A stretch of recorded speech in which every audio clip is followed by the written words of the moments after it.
나무 대방광불 화엄경, 나무 대방광불 화엄경, 나무 대방광불 화엄경. 부처님께서 설하신 화엄의 세계를 염원하는 것은 인류 구원의 길이다. 그런데 우리 눈에 보이는 화엄 세계란 극히 제한된 일부분일 뿐이다. 진정한 화엄의 세계란 우리들의 눈에 보이는 것과 같은 세계가 아니다. 그렇지만 눈으로 보고 있으면서도 볼 수가 없는 화엄의 세계가 눈앞에 분명하게 드러나 있음을 잘 알지 않으면 안 된다. 보고 있으면서도 볼 수 없다라고 한다면 이상한 말처럼 들려질 것이다. 이것은 안목을 달리하기 때문에 그렇게 말할 수밖에 없는 것이다. 이것을 알기 위해서는 먼저 본질을 말하지 않을 수가 없다. 이 우주의 시작은 누구도 알 수 없지만 부처님께서 말씀하시길 시공이 생겨나기 전에는 아무것도 없었는데 호련히 바람이 불었다고 말했다. 어느 순간 그것이 빛이 되고 생명이 되어 모든 것을 만들고 변화시키고 파괴하고 소멸시켰다고 했다. 그러면서 말씀하시기를 그것은 있는 것도 아니고 없는 것도 아니다. 있다고 하면 있고 없다고 하면 없으며 있으면서도 없고 없으면서도 있다라고 말했으니 참으로 알 수 없는 미묘한 말이다. 이것을 증명하기 위해서는 스스로 깨닫지 않으면 알 수 없는 절대적인 모습이다. 모든 것은 잠시도 가만히 있지를 않고 끝없이 변한다고 했다. 그렇다고 해서 화엄의 세계를 결코 벗어날 수는 없다. 이 화엄의 세계는 알고 모르고에 관계없이 일체와 더불어 늘 함께하고 있기 때문이다. 화엄의 세계를 알고자 하는가? 앞에 드러난 이 일단의 일이다. 알려고 하면 할수록 멀어지겠지만 그대로 두면 분명하도다. 나무 법회보살 마하살. 오늘 제가 이제 하는 품이 명법품입니다. 먼저 명법품에 들어가기 전에 좋은 인연입니다. 불보종찰인 통도사의 화엄법회를 수의 찬탄하면서 삼보전에 지신기움 이의합니다.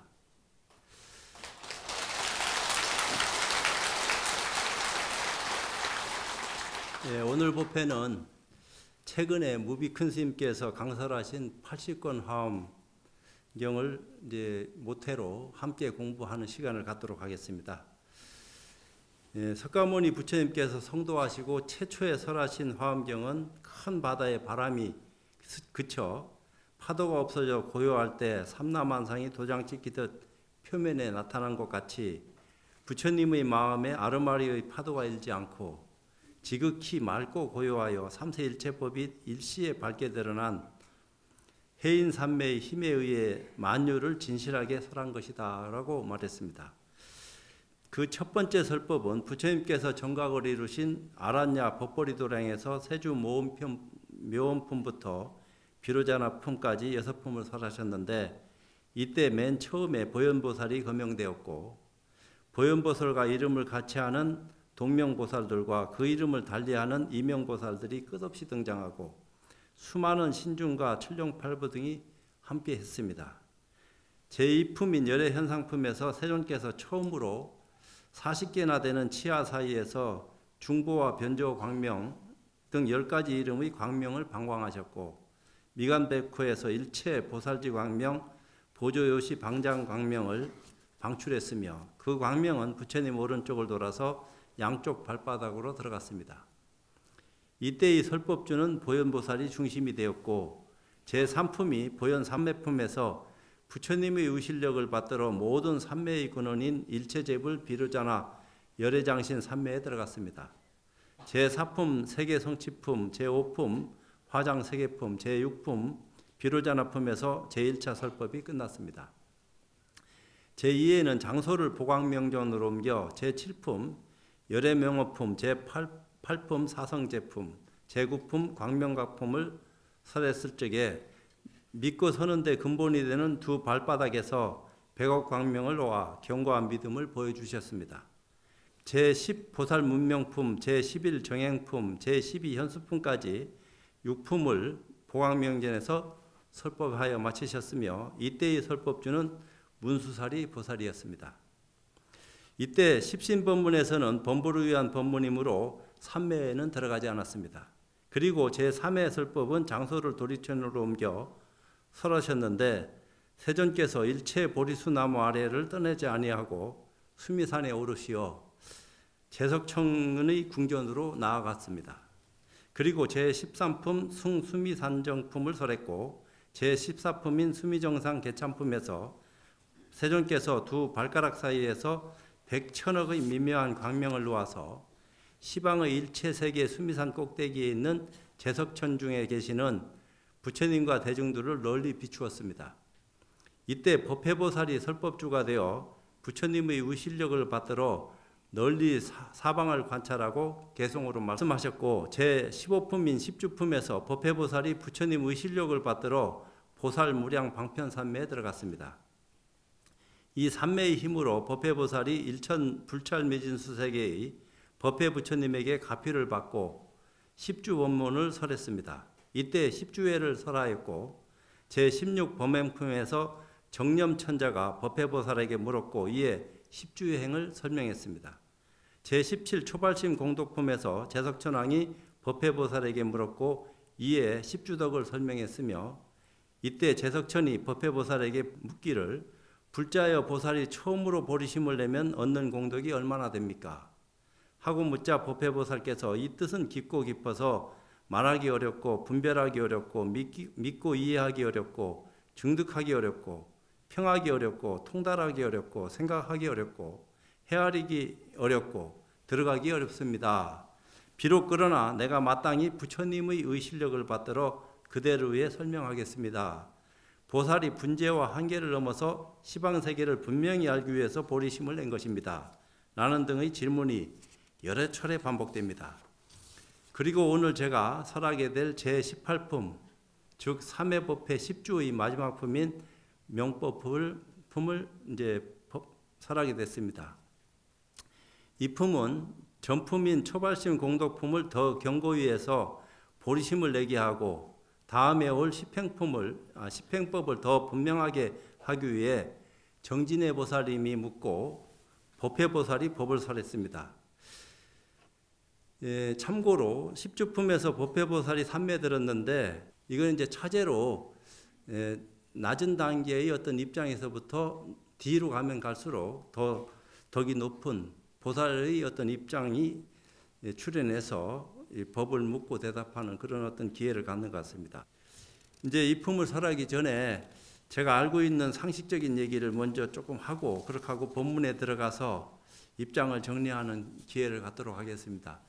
부처님이 처음 성도하시고 설법하신 것이 화엄경입니다. 근데 화엄경을 설했는데 중생이 못 알아들으니까 열반에 들고자 하는 생각을 일으켰어요.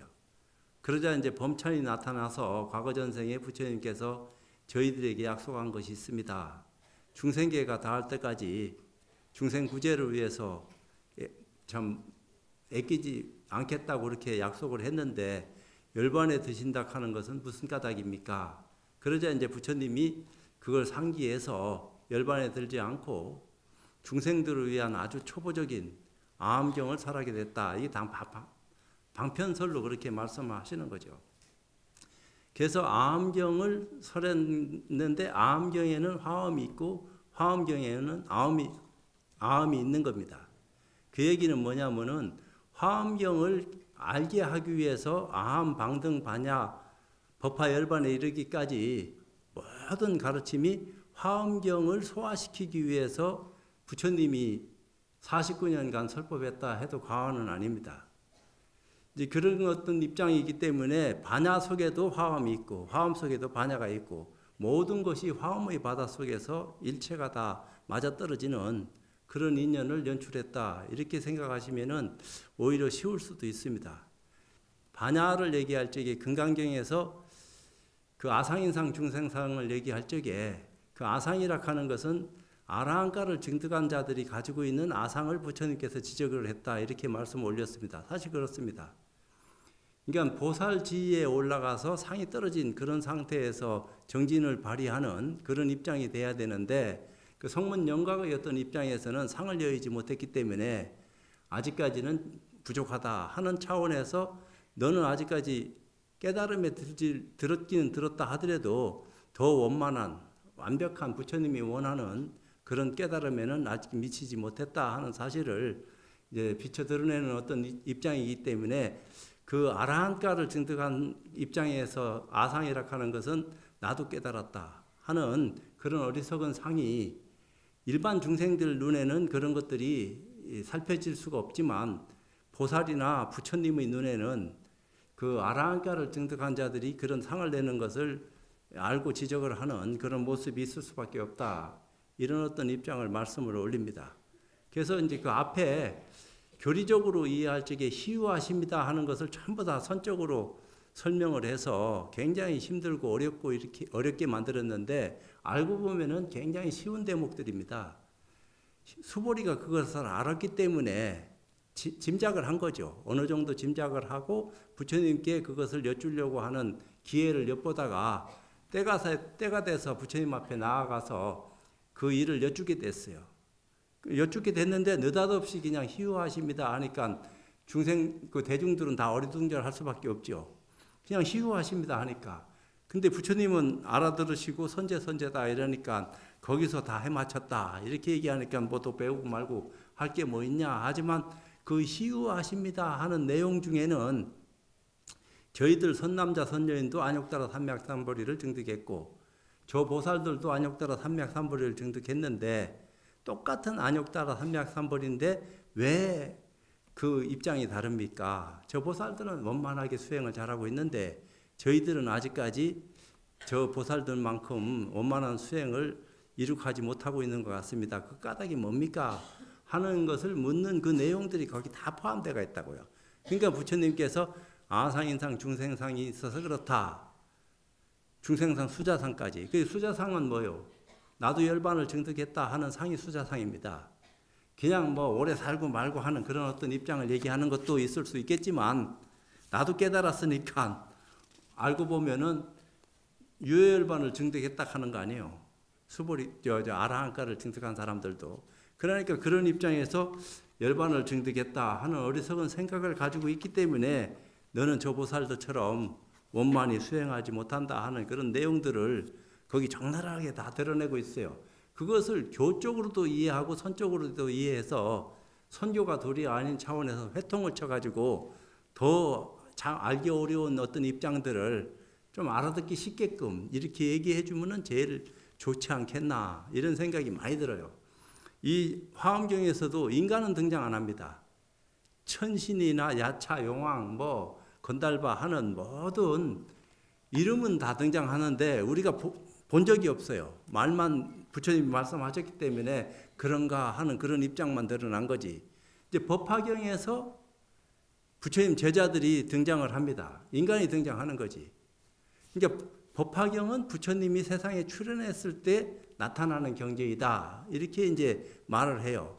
화엄경은 상주설법이고 부처님이 계시든 안 계시든 늘 화엄경은 3세에 관계없이 과거나 현재나 미래나 설해지는 가르침이기 때문에 우리는 그것을 잘 알지 않으면 안 된다. 어째서 그것이 수행의 어떤 입장들을 적나라하게 아주 낮은 단계에서부터 최고의 단계까지 다 드러내서 공부할 수 있는 인연을 열어놨기 때문에 우리가 지금 현재도 공부하고 있지만 미래에 공부할 수 있는 방법까지도 이미 과거에 다 공부한 그것이 현재도 공부해야 되고 미래도 그렇게 공부해야 된다 하는 3세를 통해서 수행하지 않으면 안 되는 까닭을 그 화엄경이라 하는 가르침 속에 다 드러내고 있다고요.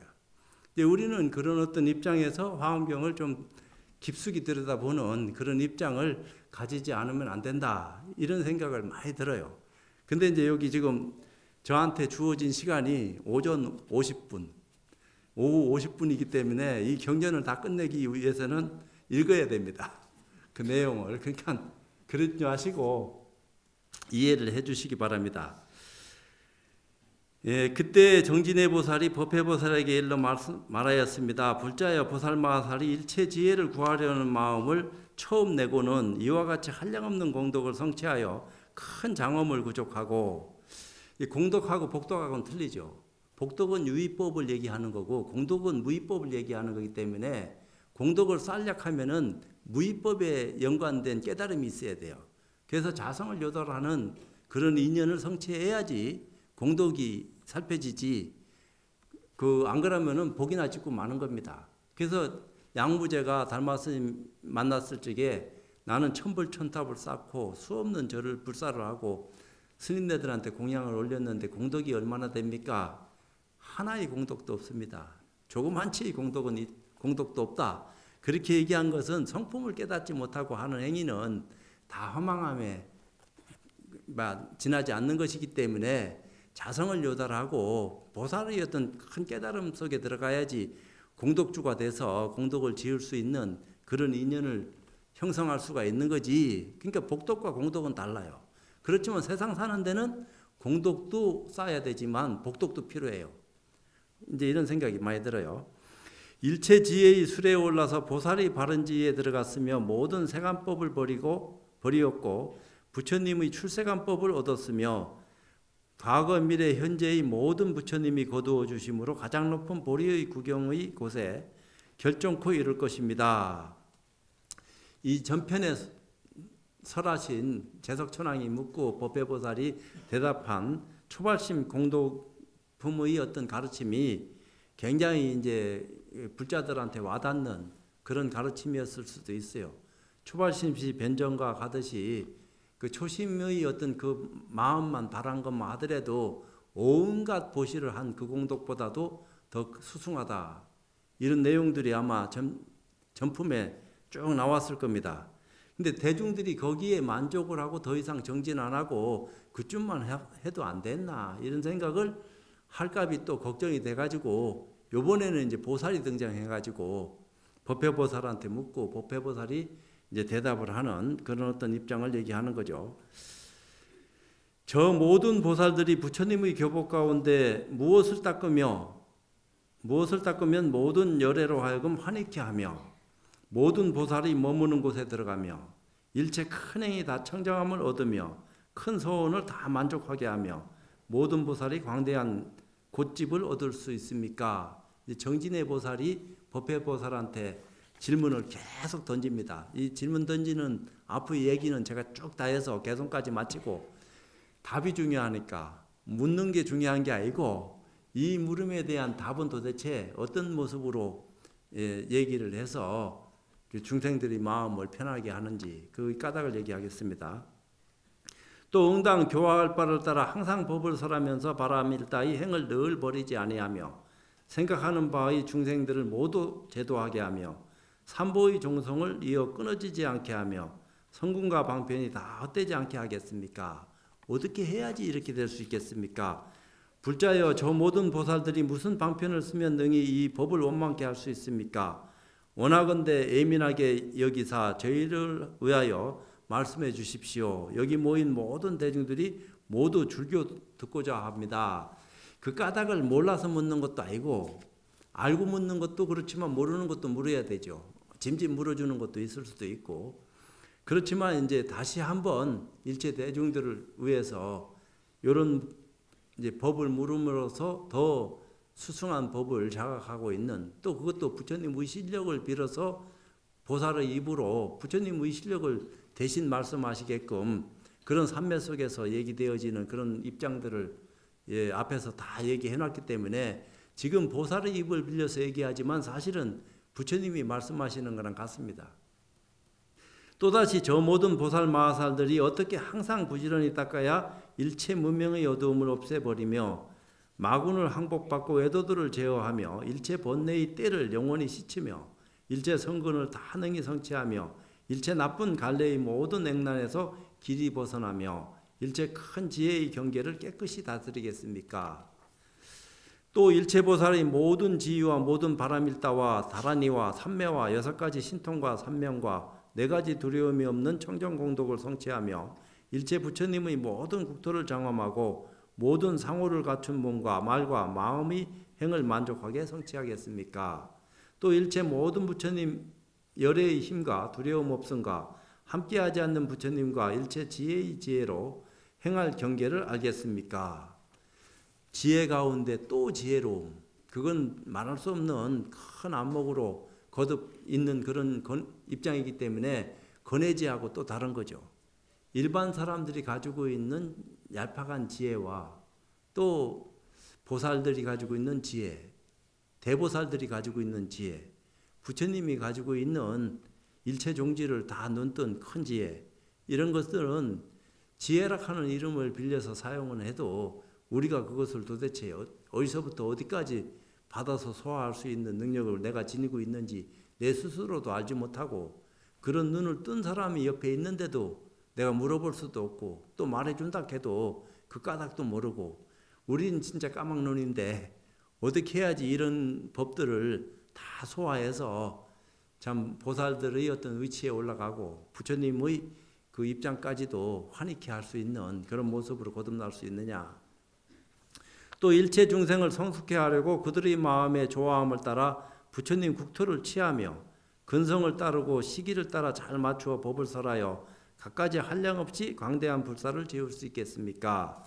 이제 불사를 짓는다 하는 것이 이제 절도 짓고 남도 도와주고 하는 불사도 불사지만, 깨달음의 눈으로 지혜를 증장시키고 그 지혜까지도 다 참 지혜와 선정이 본래 둘이 아니다 이렇게 얘기했으니까, 지혜라 하는 것을 따로 구하고 얻고 해서 얻어지는 그런 지혜도 있지만 본래 구하지 않고라도 원망부족한 그런 모습의 지혜까지도 눈 떠서 다 자기 것으로 할 수 있겠느냐. 그런 큰 불사를 능히 짓기 위해서는 우리가 어떤 마음을 쓰고 어떤 공부를 해야지만이 과연 그렇게 되어질 수 있겠습니까? 요거 묻는 거죠. 그 밖의 한량없는 모든 공덕의 방법과 모든 행과 모든 도와 모든 경계들을 다 원만하게 하여 빨리 열애와 더불어 공덕을 평등하게 하겠습니까? 지금 열애, 부처님은 그 공덕이 한량없는데 저희들은 거기 따라가려고 하면 아직도 멀었는데 어떻게 해야지 거기에 버금갈 수 있게끔 그런 인연을 쌓을 수 있겠습니까? 이제 바른 법을 가르쳐 주십시오 하고 묻는 거죠. 모든 열애 응정등각께서 백천아승직업 동안 보살행을 닦을 때에 모든 법장을 다 수하고 연설하여 보이며 모든 마공과 외도들이 능히 방해하지 못하고 바른 법을 거두어 진리되 다함이 없겠습니까? 또 모든 세계에서 법을 연설할 적에 천왕과 용왕과 야차왕과 건달바왕과 아수라왕과 가루라왕과 긴나라왕과 마오라가 왕과 인왕과 범왕과 열애법왕이 모두 수호하겠습니까? 그런 선신들도 공부를 잘할 때 수호할 수 있는 어떤 인연을 쌓게 되는 거지, 공부를 안 하면 말 떠나간다 이렇게 얘기했어요. 근데 어떤 공부를 해야지 그런 인연까지 거둬가지고 함께 할 수 있겠습니까? 이런 것도 묻는 거죠. 이 뜻을 이제 정진해 보살이 거듭 개송으로 설하는 사람을 찬탄한다 하는 제목을 먼저 설명하도록 하겠습니다. 그때 정진해 보살이 그 뜻을 거듭하려고 개송으로 말하였습니다. 보살들이 성취한 공덕의 법을 크게 소문나신 이가 잘 연설하시니 그지없는 광대행에 깊이 들어가 스승 없는 지혜를 구족히 청정케 하도다. 또 어떤 보살 처음으로 발심한 이는 복덕과 지혜의 법 모두 이루고 생사 떠난 자리에서 세간법 뛰어나 바르고 평등한 보리법을 모두 얻었네. 저들이 부처님의 가르침에서 어떻게 하면 견고하게 부지런히 닦는 일 더욱 중장케 하여 모든 열애로 하여금 환희케 하며 부처님 머무신데 빨리 들어가겠습니까? 행하는 일 청정하고 소원이 만족하며 넓고 큰 지혜 곧집을 얻기도 하고 항상 능히 법을 설해 중생을 건져도 마음은 의지 없고 집착도 없겠습니까? 보살들은 일체의 바람일다를 모두 다 수행하여 모자라 먹고 염려하는 중생들 모두 제도해 부처님의 종성을 항상 지녀 끊이지 않게 하겠습니까? 짓는 일 경고하여 헛되지 않고 일체 공덕 이루어 벗어납니까? 모든 수승한 이의 수행하는 바와 같이 청정한 구도리를 말씀하소서. 꼭 이제 계를 설해서 계를 지키고 그걸 행하게 하는 그런 어떤 입장을 말하는 거랑 비슷한 그 말씀들을 과거에도 부처님이 다 하신 것 같아요.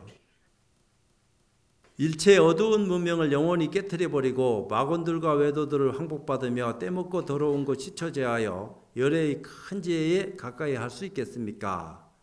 나쁜 갈래 험한 길을 길이 여의고 큰 지혜의 수승한 경계를 청정하게 다스리며 묘한 도력을 얻어서 부처님께 가까이 하여 일체 공덕을 모두 다 성취하겠습니까? 이건 지금 제가 입을 빌려서 얘기하지만 저한테도 해당되는 소리고 여기 계신 분들한테도 해당되는 소리예요. 이런 것을 대신 물어주고 있다. 이제 이런 공부가 돼서 이렇게 물어야 되고 이런 공부를 하기 위해서 물어야 되고 또 물어서 그런 가르침을 통해서 기쁘게 받아들이고 그걸 행하기 위해서 게으름 피지 말고 끝까지 공부하는 그런 어떤 인연에 나아가서 함께 할 적에 뭔가 성취가 이루어지지 않겠나 이런 생각이 있습니다. 열애의 가장 수승한 지혜에 증득하고서 한량없는 국토에 머물러 있고 중생의 마음 따라 법을 설하여 광대한 모든 불사 짓겠습니까? 어떻게 하면 미묘한 도리를 얻어 열애의 바른 법의 창고를 열어 말하고 언제나 모든 부처님 법을 받아지니여 뛰어넘을 리도 없고 같을 리도 없겠습니까? 부처님과 같은 그런 모습을 지닐 수 있는 것은 어떻게 해야지 그렇게 될 수 있겠습니까? 어떻게 하면 사자처럼 두려움 없고 행하는 일이 청정하기 보름달 같겠으며 어떻게 하면 부처님 공덕을 닦아 익혀서 물 안 묻는 연꽃과 같겠습니까? 이렇게 이제 정진해보살이 법회보살한테 물었어요. 그러니까 법회보살이 이제 거기에 대해서 답을 이제 하는 거요. 이때 법회보살이 정진해보살에게 말씀하셨습니다. 훌륭하여라 불자여. 잘 물었다 이 말입니다. 다 묻고 싶어 하는 그것을 네가 어떻게 꼭 집어서 이때 당해서 그렇게 물을 줄 아느냐. 이제 그런 어떤 입장에서 그대가 지금 여러 사람들을 이롭게 하고 안락해 하고 은혜롭게 하며 세간의 천신과 사람들을 가련히 여기어 이와 같은 보살이 닦는 청정한 행을 묻도다. 그러니까 잘 알아서 적절하게 그렇게 탁 물어주는 그것은 전체 이익을 위해서 자기를 낮추고 또 나아가서 법을 묻고 모든 것 회양을 부처님한테 올리고 부처님한테 다 회양을 올리면서 중생에게 도움이 되게 하는 그런 물음을 떡 던지니까 굉장한 거죠. 불자여 그대가 진실한 법에 머물고 큰 정진을 바라여 정장하고 퇴전치 아니하며 이미 해탈을 얻고 능히 이러한 질문을 하는 것이 열애와 같으리니 자세히 듣고 자세히 들어서 잘 생각하여라. 이제 법회보살이 열애의 의실력으로 대신 왜 일천의 불찬미진수 세계에서 법회보살이 법회부처님이 동시에 나타나 가지고 법회보살한테 수기를 주고 네가 대신 얘기해라 하는 그런 어떤 과정을 다 겪어 가지고 법회보살이 말하는 것은 부처님이 말씀하시는 거랑 똑같다 이 말이에요. 부처락하는 것은 참 말을 한다 하더라도 모양이 없는데 지금 우리 뒤에는 모양도 없이 탁 불단을 이렇게 모셔놓고 여기는 이제 뭡니까? 보궁이니까 그래요. 보궁에는 부처님 안 모셔놓는다고. 그냥 그대로 불법이 여기에 상주하고 있는 거지. 보궁 자체에 말이에요. 불자여 보살마하살의 일체지혜의 마음을 이미 내었다면 마땅히 어리석음을 여의고 부지런히 수호하여 방일하지 말게 할지니라. 깨어름이 수행의 가장 큰 적이다. 이런 얘기를 해요. 깨어름 피는 거. 나도 오늘 깨어름을 많이 폈어요. 멀리는 얘기할 것도 없고 그러니까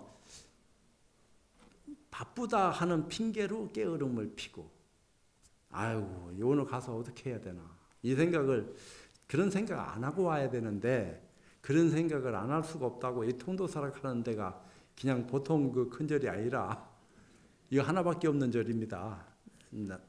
전 세계를 통틀어 가지고 근데 여기 와서 법문을 하는데 혹시나 실수라도 하면은 내가 실수하는 것은 그렇다 치더라도 욕되게 하는 건데 또 실수 안 하려고 하니까 긴장이 되고 긴장이 되니까 또 다른 실수를 낳을 것 같고 이런 생각을 하다 보니까 에라 모르겠다 막 자꾸 생각하다가는 저질에 더하겠다. 그래갖고 뭐 내려놔 버렸어. 이게 방일하지 말아라 하는 거하고 무슨 연관성이 있는가 없는가 이러지만 여기 조금 일찍 와가지고 참배도 하고 또 좋은 인연 있는 분들하고 그동안 안부도 묻고 또 방장 스님은 찾아뵙지만 어른 스님도 찾아뵙고 이렇게 해가지고 그동안에 뭐 인연 맺었던 분들하고 이런 차에 얼마나 좋습니까? 이제 방일하지 않는 10가지 법을 말씀 올리겠습니다. 불자여 보살마살이 10가지 법에 머물면 이름이 방일하지 않음이니 무엇이 10가지인가? 하나는 여러 가지 계율을 보호하여 가짐이요. 둘은 어리석음을 멀리 여의고 보리심을 깨끗이 하며 셋은 마음에 질박하고 정직함을 좋아하며 모든 아첨과 속임을 여의며 넷은 부지런히 성근을 닦아 태전하지 아니하며 다섯은 자기가 발심한 것을 항상 잘 생각함이니라. 몸 깨우르고 안 깨우르고 하는 것은 두 번째예요. 실제로 바른 생각을 가지고 있냐, 뭐 가지고 있지 않냐. 바른 생각을 가지고 있으면은 10년을 꼼짝 안 하고 있어도 깨어른 게 아닙니다. 근데 바른 생각을 가지지 않으면은 눈앞에서 부지런을 떨고 움직여도 그게 부지런한 게 아니요. 방이라는 거지. 없사는 거다 이 말입니다. 제대로 된 안목을 못 갖추고 자기 멋대로 하는 것이기 때문에 누구보다도 먼저 일어나서 막 움직인다고 해서 다는 게 아니에요. 대중하고 화합하고 대중이 무슨 생각하는지 또 어른이 어떻게 하면은 참 좋아하는지 전체의 어떤 그런 뜻을 받들어 가지고 화합해서 소통하는 그런 어떤 입장을 만들어내는 것이 그게 방일하지 않는 거지.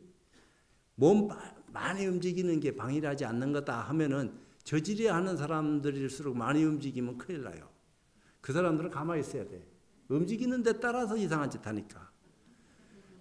그러니까 지혜로워야 된다. 이 얘기를 앞세우는 겁니다. 방일하고 방일하지 않는 어떤 입장의 그 중심에는 지혜로운 눈을 뜨고 행동을 어떻게 하느냐. 이런 것들이 화합하는데 가장 큰 어떤 모습을 드러내게 하는 것이 아닌가 이런 생각이 들어요.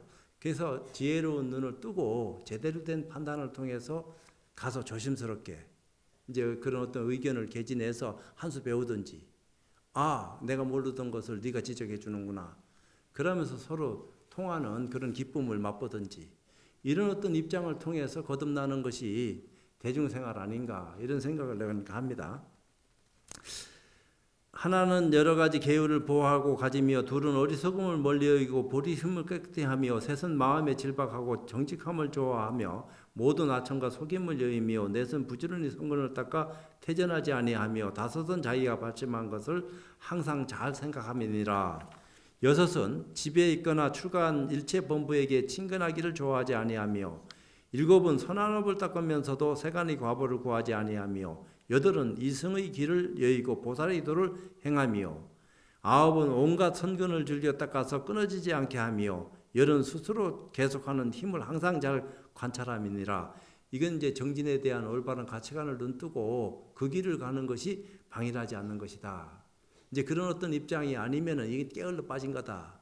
이런 생각을 하는 겁니다. 속된 거고.